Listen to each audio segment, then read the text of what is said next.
मैंने खुद कभी किसी चीज पर विश्वास नहीं किया, इसलिए मैं तुमसे कैसे कहूं कि विश्वास करो।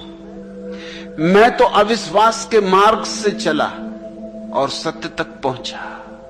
मैं तो तुम्हें भी उसी मार्ग पर निमंत्रण दे सकता हूं जो मेरा जाना माना है, जिससे चल के मैं आया हूं। मैं तो ये सोच ही नहीं सकता कि कोई भी बुद्धिमान व्यक्ति कैसे विश्वास कर सकता है।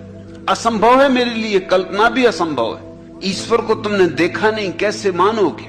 और अगर मान लिया तो तुम बेईमान हो, और बेईमान आदमी कहीं धार्मिक होते? धार्मिक आदमी को कम से कम ईमानदार तो होना चाहिए।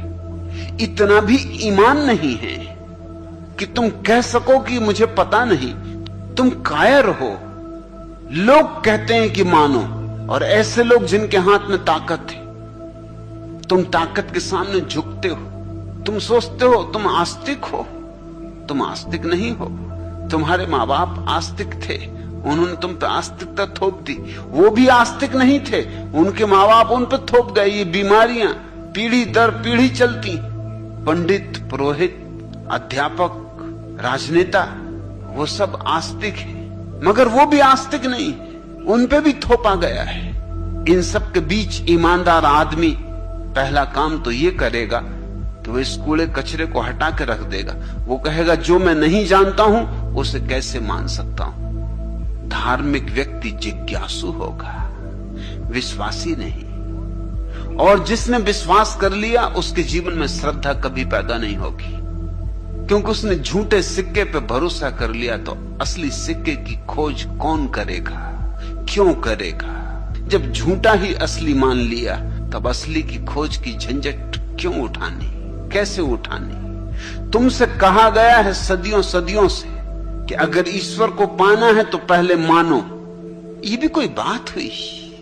ये तुम्हारी बुद्धिमत्ता का अपमान हुआ, ये तुम्हारी आत्मा का अपमान हुआ। मैं तुमसे कहता हूं अगर ईश्वर को जानना है तो मानना कभी नहीं। अगर ईश्वर को जानना है तो खोजना, विश्वास मत करना।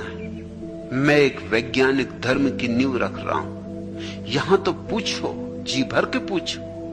पूछोगे तो उसका अर्थ हुआ तुम खोज रहे हो।